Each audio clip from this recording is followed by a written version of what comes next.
નમસ્કાર મિત્રો, આજનો એક સવાલ તમારે વિચારવો છે. જો હું તમને કહું કે 5000 વર્ષ જૂની એક બુક આજના સ્ટ્રેસ, કન્ફ્યુઝન અને ઓવર થિંકિંગનું પરફેક્ટ સોલ્યુશન આપે છે, તો તમે માનશો? એ બુક છે શ્રીમદ ભગવદ્ ગીતા. ગીતા મહાભારતનો ભાગ છે અને તે ભીષ્મ પર્વમાં આવે છે. ગીતામાં કુલ 18 અધ્યાય છે, એટલે કે 18 પાવરફુલ લાઈફ લેસન્સ છે. મિત્રો, યુદ્ધ શરૂ થવાના થોડા સમય પહેલાં અર્જુનનું મન સંપૂર્ણ રીતે તૂટી ગયું હતું. આજે આપણને કેરિયર, રિલેશનશિપ, ફ્યુચરને લઈને જે કન્ફ્યુઝન થાય છે, બિલકુલ એ જ સ્થિતિ અર્જુનની હતી.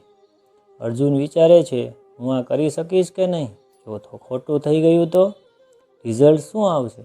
અને આજે પણ યુવાનોમાં સૌથી મોટો પ્રોબ્લેમ છે સેલ્ફ ડાઉટ. હકીકતમાં તો ભગવાન શ્રી કૃષ્ણએ ગીતા યુદ્ધના પહેલા દિવસે જ અર્જુનને કહી હતી.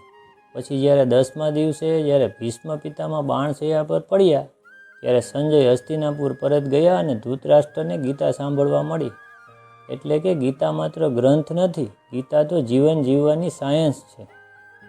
જેમ કહેવાયું છે ને, જેના હૃદયમાં શ્રીમદ ભગવદ્ ગીતા છે એ વ્યક્તિ ક્યાંયથી પણ શીખી શકે છે અને કોઈ પણ ક્ષણે નવા જીવનની શરૂઆત કરી શકે છે.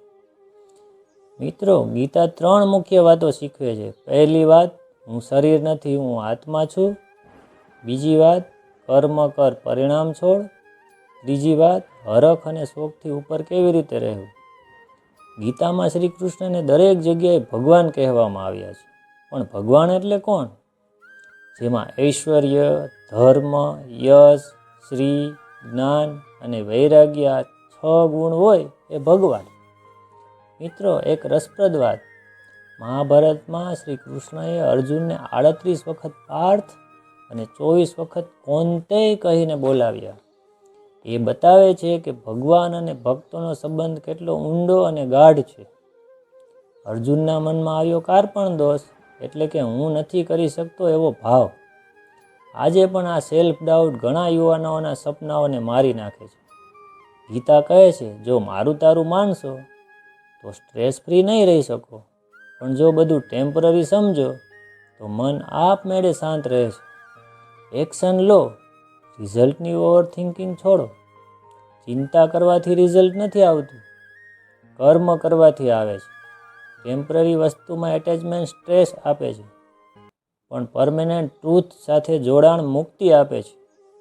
ગીતા આપણને લેઝી બનવાનું નથી શીખવતી, ગીતા આપણને ફિયર વગર જીવવાનું શીખવે છે. જો આ વિચારો થોડા પણ આપણા જીવનમાં ઉતારી લઈએ તો લાઈફ આપમેળે સોર્ટેડ થવા લાગે છે.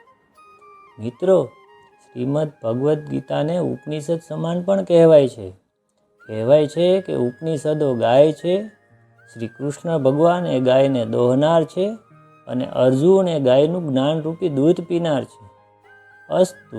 જય શ્રી કૃષ્ણ, જય સ્વામિનારાયણ.